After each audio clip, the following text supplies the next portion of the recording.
Master exception handling with these practical Salesforce Apex examples that turn challenges into opportunities to learn. Welcome everyone. In today's session, we are going to talk about example programs on exception handling. So without wasting any time further, let's proceed with the video.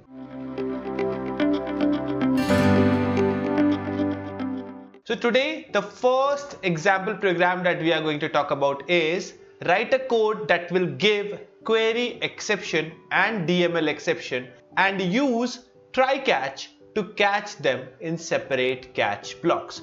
So basically, there should be a code that will give query and DML exception, and we should have try catch over there with separate catch for individual exception. So what are we waiting for? Let's see the solution. So guys, here we are on our developer console, and let me create a new class over here with the name exception example1. Now inside this class, I'm going to create a show method. So public static void show, and this method will accept an account name.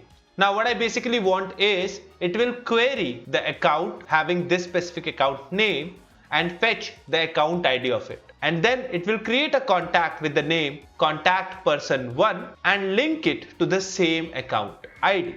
So let me show you that practically.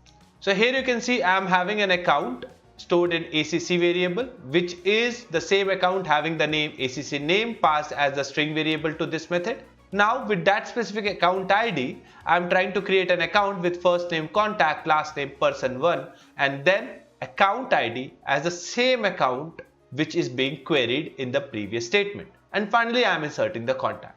Now, one small thing I'm adding over here is I'm removing this last name. Now, we all know last name is one of the required field for the contact, and if we won't specify the last name, it won't be possible to create the contact. So, we will end up with a DML exception over there.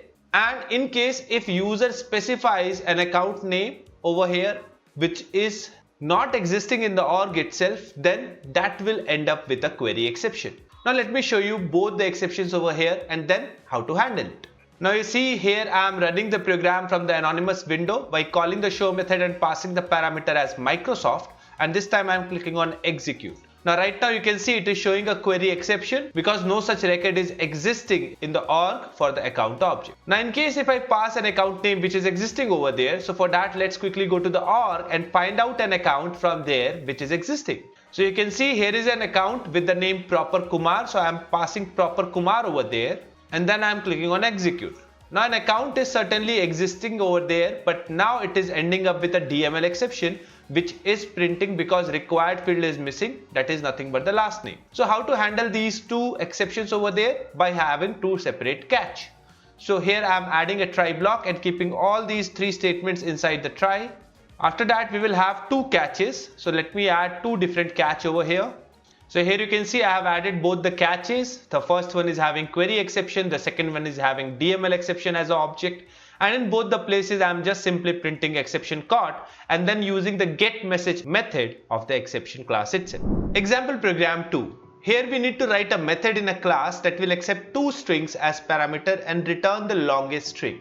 Make sure in the case of null pointer exception of the string, it should return null. Also make sure to print process completed before the method returns. So here we want that there should be two strings that are passed to a specific method. That specific method should return that which of the two strings is the longest one, definitely by using the size of the string. Now here the string can be null, and when we will be checking out the size of the string, definitely it can end up with a null pointer exception. So in that specific scenario, if a null pointer exception is occurring, we should return null. If no null pointer exception is there, then we should return the longest string, and also we should make sure that it should print process completed before the method returns. So let me show you how to do it.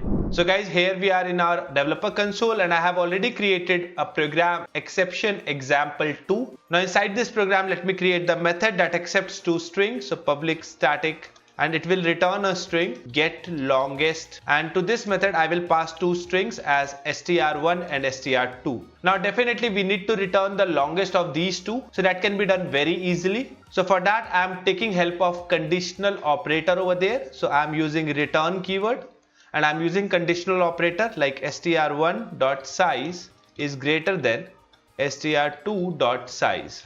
Even instead of greater than, I will use greater than equals to.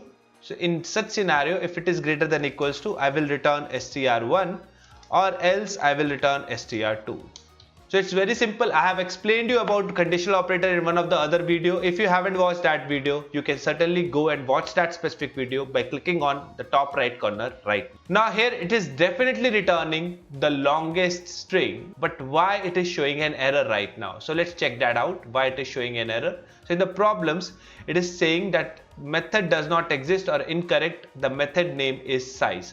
Now size does not work on string, that's my bad. Actually size works on collection. For string, the method name is length. So let's use the length over here and save this. And now it is working completely fine. So definitely this method works. But now definitely there can be a case of exception where str1 or str2 is a null. So in that specific scenario, how to handle it is with try catch. So I'm quickly having a try block, keeping this hole inside this try, then quickly I'm having a catch block with null pointer exception. Now here in case of null pointer exception, definitely I will print that exception is caught. Now in case of exception, we have to return null as mentioned in the assignment. That's fine. So we are returning a specific value whether exception is there or whether exception is not there. But definitely we also need to print a statement over there in both the scenarios, and here we can certainly utilize a finally block, and here inside the finally block we will print that statement. So it is clearly visible that in case of exception, it will come to catch, it will print exception caught, and it will return null. In case of no exception, it will come to try, return the longest string, and in both the scenarios it will come to finally before returning and print process complete. Now let me show you the output of it. So guys, here you can see on the anonymous window, I am calling the getLongest method of the exception example2 and passing CSS and Apex to it, and calling everything inside system.debug. So whatsoever this method will return will be printed over here.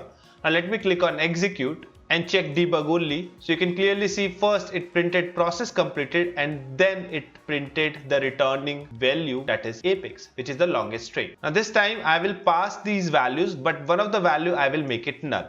And now I will click on execute and click on debug only, and here you can clearly see it is printing exception caught, attempt to dereference a null object, and then it printed process completed, and finally the null that was returned is printed. So this was the second example program. Example program 3. Here we need to write an account utility class with following data members: name, type, annual revenue, and the class should have a constructor. Now the constructor will accept a name as a parameter and fetches the org for that account record with the same name. Now if the org contains the record, then these data members, name, type, and annual revenue, should be assigned with the value of that specific record. But in case if no such account is existing, it should throw a custom exception. So let's head to the org and see how to do it. Okay guys, so here you can clearly see that I created an account utility 1 class. The reason is very simple, because I am already having an account utility class existing in my org. So I made it account utility 1. Here I am having the 3 data members, name, type, and annual revenue. And I also created a constructor that is accepting an account name. Now I will add a so-called query over here, and that specific so-called query will actually fetch the account record and hold it in a variable. Okay guys, so you can clearly see that with that account name, I am forming a so-called query and holding the list of accounts over here in the accounts list. Now I am checking if the account size is greater than 0. Definitely the first account I want. So if it is greater than 0, from that list I am fetching the first account, and then the name of it I am holding it in the name variable. Type I am holding in the type variable, and annual revenue I am holding in the annual revenue variable. Otherwise, in case of else, I have to throw an exception, and that's why I created a public internal class named as account utility exception, and I'm inheriting the exception class over here. All that I need now is I will use row new account utility exception, and inside the constructor I will say what is the issue. So account record does not exist, and that's it. So once you will pass an account name which is existing, this name, type, and annual revenue will have the value from the record. Otherwise, it will throw an exception. So guys, that marks the end of this session. See you soon in the next session. Till then, thank you and take care.